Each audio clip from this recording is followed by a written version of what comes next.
Nasina kang Jose ang mga katigulangan ug ilang gibaligya siya, ingon nga ulipon didto sa Ehipto. Apan ang Dios nag-uban ug nagluwas kaniya, gikan sa tanang kalisdanan.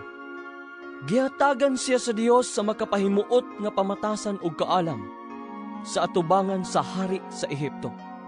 Si Jose gihimo sa hari nga gobernador sa nasod ug sa harianong panimalay.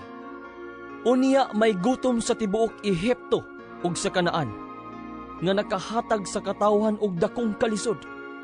Ug ang atong mga katigulangan walay makaon. Busa sa pagkadungog ni Jacob nga may trigo didto sa Ehipto, gipadala niya ang iyang mga anak, ang atong mga katigulangan, ug mao kadtoy una nilang pagduaw sa Ehipto.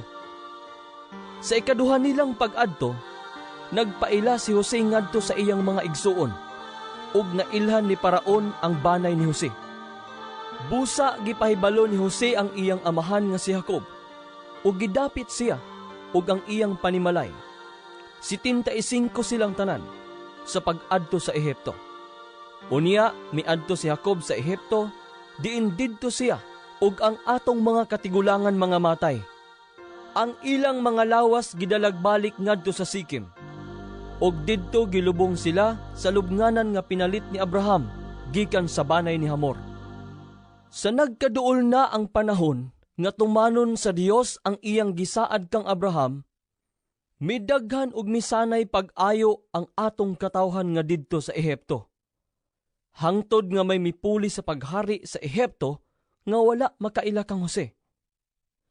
Gilimbungan niya ang atong kaliwatan ug gipugos ang atong mga katigulangan sa pagbiya sa ilang mga masusud didto sa gawas aron mga matay. Niadtong panahona na tao si Moises, usa ka bata nga matahom sa atubangan sa Dios.